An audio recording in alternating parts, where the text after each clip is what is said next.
चलिए, हमारे एक्सपर्ट जुड़े हैं हमारे साथ, पैराडाइम कमोडिटीज के बीरेन वकील और एंजल कमोडिटीज के अनुज गुप्ता। आप दोनों का स्वागत है। अनुज, सबसे पहले इस वक्त बात करेंगे आपसे कच्चे तेल की।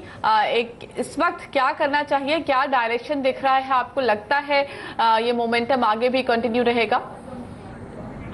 देखिए, अगर हम फंडामेंटल साइड जाएं तो हमने देखा था लास्ट वीक जो ओपेक की मीटिंग हुई थी वो फ्रूटफुल नहीं थी और हमने देखा था कि उसके बाद करेक्शन आता हुआ देखा गया था। बट अगर हम उसके बाद देखें तुरंत एक मार्केट में एक बाउंस बैक देखने को मिला। और अगर हम टेक्निकल अब लेवल की तरफ जाएं तो 42 लेवल डॉलर का जो स्तर था वो मार्केट ने ब्रीच किया है और अब करीबन 44.15 का राउंड चल रहा है। मुझे लगता है कि एक पॉजिटिव ट्रेंड यहाँ बनता हुआ नजर आया। तो कहीं ना कहीं अगर हम देखें तो हमें लगता है कि एक अपसाइड मोमेंटम क्रूड यहाँ पर बन सकता है। हालांकि 3000 का जो लेवल है एमसीएक्स में वो अभी भी एक स्ट्रॉन्ग रेजिस्टेंस के तौर पर रहेगा। मुझे लगता है कि अगर 3000 के ऊपर भाव चलते हैं तो एक ट्रिगर देखने को मिलेगा जो कि करीबन $46 तक जा सकता है। हमारा व्यू ये है कि क्रूड के अंदर अगर किसी को ट्रेड करना है तो बाय ऑन डिप्स करके चले, नीचे करीबन 2900 का राउंड बाय करे, ऊपर टारगेट इनिशियली 3000 का लगा के चल सकते हैं। ओके, और सोना जो कि आज अच्छी मजबूती देख रहा है इंटरनेशनल मार्केट में, भारतीय बाजार में भी करीब 1% ऊपर 0.9% की बढ़त, वहां क्या सलाह है आपकी?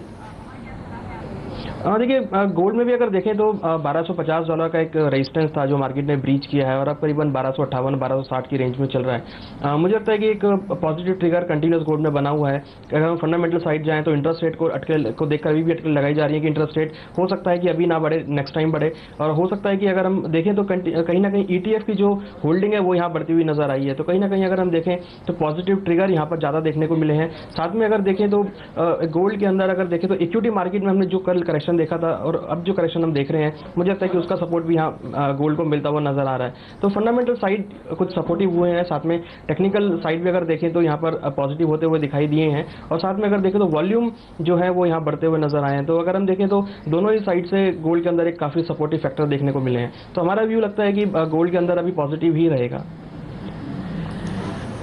ओके, गोल्ड के ऊपर और चांदी पर भी क्या व्यू पॉजिटिव है? 11 महीने के ऊपरी स्तर पर ट्रेड करती हुई, कल भी अपना जो हाई है वो मेंटेन किया, आज भी इनफैक्ट अब तो 2.35% की तेजी है इंटरनेशनल मार्केट में $17 के ऊपर। क्या करें?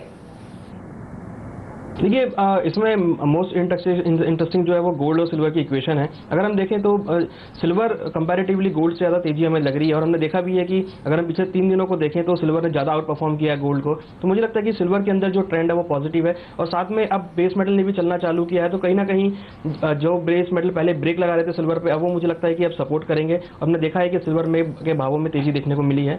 हमें लगता है कि सिल्वर में अभी ऐसी आउट परफॉर्मेंस कायम रहेगी। हालांकि अगर हम एक रेजिस्टेंस लेवल की बात करें तो करीबन 17.80 से लेकर $18 एक अहम रेजिस्टेंस लेवल हो सकता है और एमसीएक्स में करीबन 42,000 का लेवल मुझे लगता है कि एक रेजिस्टेंस रहेगा। ये लेवल अगर ब्रीच होते हैं तो एक अच्छी तेजी सिल्वर में देखने को मिलेगी। ओके, तो आगे और अच्छी तेजी देखने को मिल सकती है। लेकिन अनुज, बेस मेटल्स की आप बात कर रहे थे, आप कह रहे थे कि बेस मेटल्स में भी पॉजिटिव रुख रहेगा। तो यहाँ पर सबसे ज्यादा आउट परफॉर्मेंस आप कहाँ एक्सपेक्ट कर रहे हैं? क्या कॉपर ही होगा सबसे ज्यादा तेज चलने वाला बेस मेटल? देखिए, मेरा व्यू निकल पर ज़्यादा है। अगर हम निकल को देखें तो पिछले 3 महीने से कंसोलिडेशन फेज में निकल चल रहा था और आज पिछले 2 दिनों में इसने काफ़ी अच्छा एक स्ट्रॉन्ग ब्रेकआउट दिया है। हमने पोजीशन कॉल भी इसमें दिया हुआ है। हमें लगता है कि निकल में जो तेजी थी वो अब यहाँ पर कंटिन्यूस बन सकती है। वॉल्यूम वाइज अगर देखा जाए तो काफ़ी दिनों के बाद अच्छे वॉल्यूम यहाँ देखने को मिले हैं। मुझे लगता है कि चाइना की तरफ से जो पॉजिटिव डाटा देखने को मिले हैं वो मुझे लगता है कि सपोर्टिव रहेंगे। तो निकल मुझे लगता है कि पूरे बेस मेटल पैक में एक आउट परफॉर्मर हो सकता है। ओके, बेस मेटल्स पैक में निकल आउट परफॉर्म कर सकता है इस वक्त, ऐसा लग रहा है अनुज को। लेकिन चलिए, फिलहाल हम ले लेते हैं यहाँ पर एक छोटा सा ब्रेक के बाद फोकस करेंगे बाकी कमोडिटी बाजार पर और साथ ही आपके सवालों के जवाब भी लेकर आएंगे।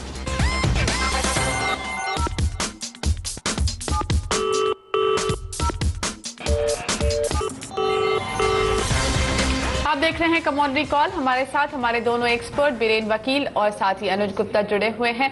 आगे बढ़ने से पहले दोनों एक्सपर्ट की हॉट पिक्स ले लेते हैं। बीरेन, आपकी तरफ से क्या है आज के लिए हॉट पिक्स? मैं कॉपर में बाइंग प्रेफर करूंगा। बेस मेटल में दोनों पिक है आज।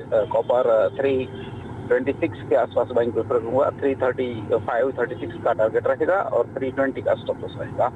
और जिंक में भी बाइंग प्रेफर होगा 126 के आसपास, 122 का स्टॉप लॉस रहेगा और 129 का टारगेट रहेगा।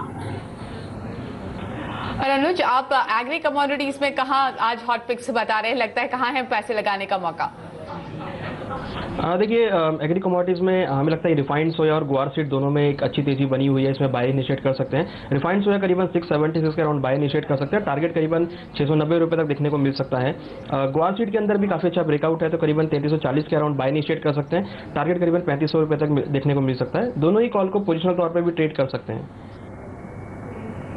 ओके, तो ये सलाह है आज के लिए, लेकिन चलिए अब आपके सवाल जवाब का सिलसिला शुरू करते हैं। इस वक्त पंजाब से सरिता जुड़ रही हैं हमारे साथ। नमस्कार सरिता जी, बताइए सवाल क्या है आपका?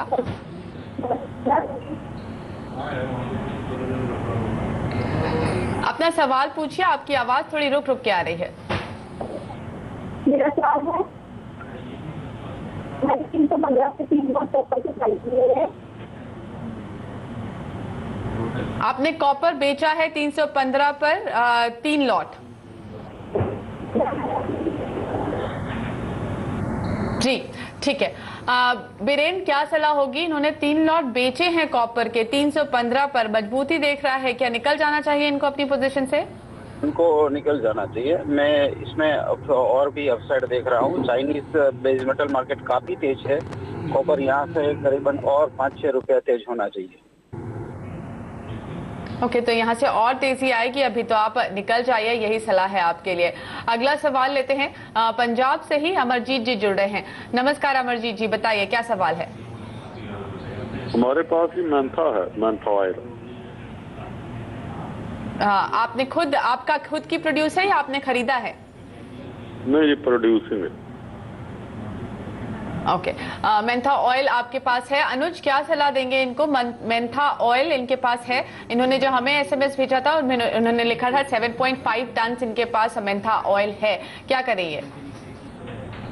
देखिए, मेंथा में अगर देखें तो लोअर लेवल से रिकवरी हुई है, हालांकि जो लॉन्ग टर्म ट्रेंड था वो यहाँ ब्रीच होता हुआ दिखाई दिया है।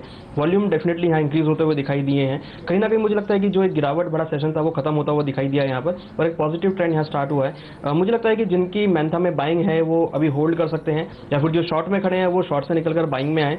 मुझे लगता है कि अगर हम इस एक्सपायरी के दिन अगर हम नेक्स्ट मंथ तक की बात करें तो मुझे लगता है कि 950 से लेकर 1000 रुपये तक का टारगेट देखने को मिल सकता है। तो ओवरऑल आउटलुक मेंथा में हमारा पॉजिटिव है, मुझे लगता है कि बाइंग साइड में रहना अच्छा रहेगा।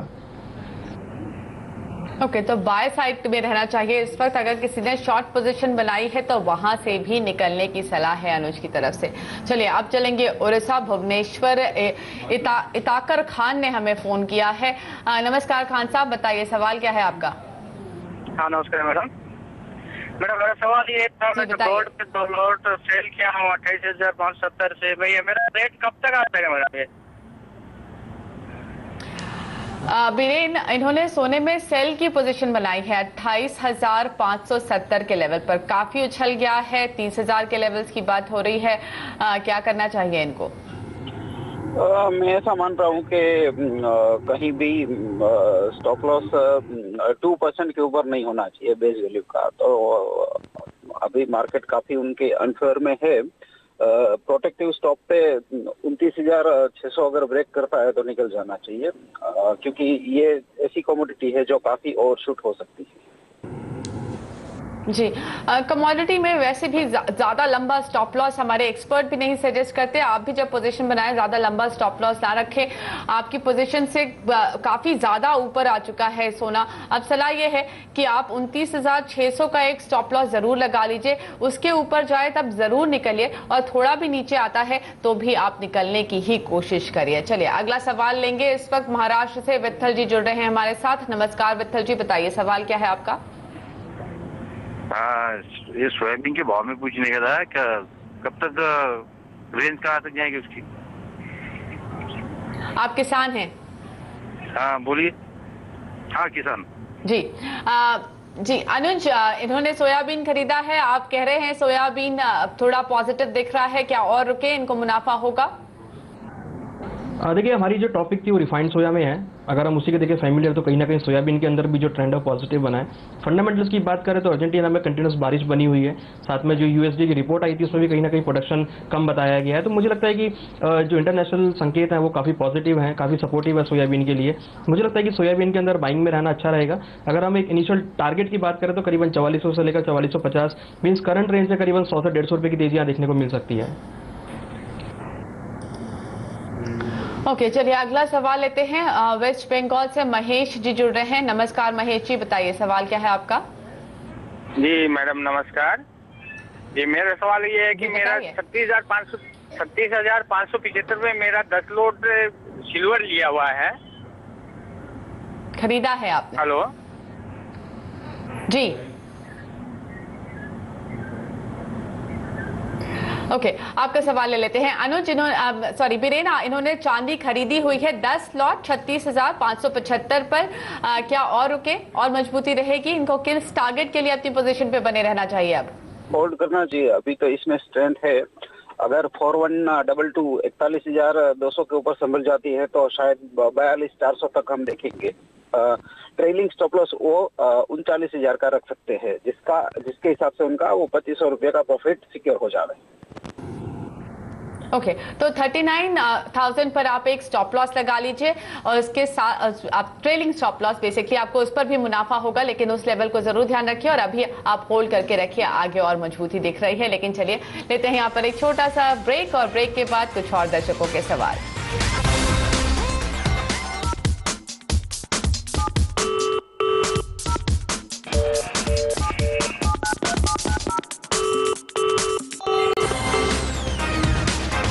आप देख रहे हैं कमोडिटी कॉल। अगला सवाल लेते हैं। अलीगढ़ से दीपक जुड़ रहे हैं हमारे साथ। नमस्कार दीपक, बताइए सवाल क्या है आपका। नमस्कार जी, देखिए हमने जिंक खरीद रखी है 24 रुपए 30 पैसे पर। ओके, हेलो, और आप यहाँ पर क्या सोच रहे हैं? क्या आगे रुकना चाहते हैं? नहीं, ये हो जाए 130 रुपए, और सिल्वर खरीद रखी है 39,628 रुपए का $। ओके, तो वहां तो आपको अच्छा मुनाफा हो रहा है। चलिए अनुज है हमारे साथ। अनुज, क्या करना चाहिए इन्हें? चांदी भी खरीदी हुई है और जिंक में भी खरीद की ही पोजीशन बनाई है। क्या करें? क्या और रुके यहाँ दोनों ही कमोडिटी में? देखिए, दोनों ही कमोडिटी इस टाइम एक पॉजिटिव ट्रेंड में ट्रेड कर रही हैं। मुझे लगता है कि जो इनका सिल्वर बाय है, मुझे लगता है कि करीबन 41,500 से लेकर 42,000 तक के लिए होल्ड कर सकते हैं। एक पॉजिटिव ट्रेंड है तो बाइंग साइड को होल्ड करना चाहिए। साथ में अगर जिंक की बात करें तो जिंक हमें लगता है करीबन 130 रुपये तक यहाँ देखने को मिल सकता है, तो जिंक की जो बाइंग पोजीशन है उसको भी होल्ड कर सकते हैं। ओके, तो 130 के टारगेट के लिए आप जिंक होल्ड करिए, और वहीं 41,500 के टारगेट, 41,500 या फिर 42,000 के टारगेट के लिए आप चांदी की पोजीशन भी होल्ड कर सकते हैं। लेकिन स्टॉप लॉस जरूर लगा लीजिएगा, उसे फॉलो स्ट्रिक्टली जरूर कीजिएगा। चलिए आगे अगला सवाल लेते हैं। पाली राजस्थान से बाबूलाल जी जुड़ रहे हैं। नमस्कार बाबूलाल जी, बताइए क्या सवाल है आपका। नमस्कार मैडम। हेलो जी, मेरा सवाल मेरे जीरे के ऊपर है। हेलो हेलो जी बताइए, आपकी आवाज हमें आ रही है। आपसे रिक्वेस्ट है अपने टीवी का वॉल्यूम कम कर दीजिए। मैडम, मेरे पास जीरा पड़ा है हाजिर में। मैं किसान हूँ एक। उसको क्या करोगे, रोकूं या बेच दूं? अनुज, जीरे के भाव आगे और बढ़ेंगे क्या? इनके पास 100 क्विंटल है और ये किसान हैं, तो क्या इनको रुकना चाहिए आगे? और देखिए, मुझे लगता है कि जीरे के अंदर जो ट्रेंड है वो पॉजिटिव है। हालांकि हमने कल 2 दिनों में थोड़ी करेक्शन देखी है, बट मुझे लगता है कि 16,700 के ऊपर अगर भाव चलते हैं तो एक अपसाइड मोमेंटम रहेगा, जो कि करीबन 17,000 तक के भाव को दिखा सकता है। फंडामेंटल की साइड जाए तो फंडामेंटल भी सपोर्टिव है, बट मुझे लगता है कि करंट लेवल्स अभी बाइंग के लिए थोड़ा रिस्की रहेंगे। अगर किसी की ऑलरेडी बाइंग है तो यहाँ प्रॉफिट बुक करे, और अगर किसी को फ्रेश बाइंग करनी है तो थोड़ा वेट करे। भाव अगर नीचे करीबन 16,200 के आसपास मिलते हैं तो बाई इनिशिएट कर सकते हैं। ओके, तो ये सलाह है आपके लिए जीरे पर। अब अगला सवाल लेते हैं। जलगांव से हमारे पास SMS आया है भार्गव जी का। ये भी किसान हैं, 200 क्विंटल चना है इनके पास। अनुज, वैसे तो चने में बहुत ज्यादा तेजी आई, लेकिन अब मार्जिन भी बढ़े हैं। लेकिन हाजिर भाव में जो हम कल अपडेट ले रहे थे उसके मुताबिक हाजिर में और भी कीमतें बढ़ रही हैं, तो क्या इनको रोकना चाहिए? बेहतर कीमतें मिलेंगी? देखिए, अगर हम ट्रेडिंग पॉइंट ऑफ व्यू से बात करें तो इनको होल्ड करना चाहिए, क्योंकि हमें लगता है कि जो भाव है एक बार 5400 तक दोबारा आ सकते हैं। हालांकि कल मार्जिन बढ़ा दिया गया है जो कि कल से एप्लीकेबल होगा, तो मुझे लगता है कि कल हो सकता है कि हायर लेवल्स पे सेलिंग देखने को मिले। तो अगर इनको 5400 के आसपास के भाव मिलते हैं तो मुझे लगता है कि एक बार प्रॉफिट बुक कर लेना चाहिए। ठीक है, चलिए अगला सवाल लेते हैं। महाराष्ट्र से नितिन जुड़ रहे हैं हमारे साथ। नमस्कार नितिन, बताइए क्या सवाल है।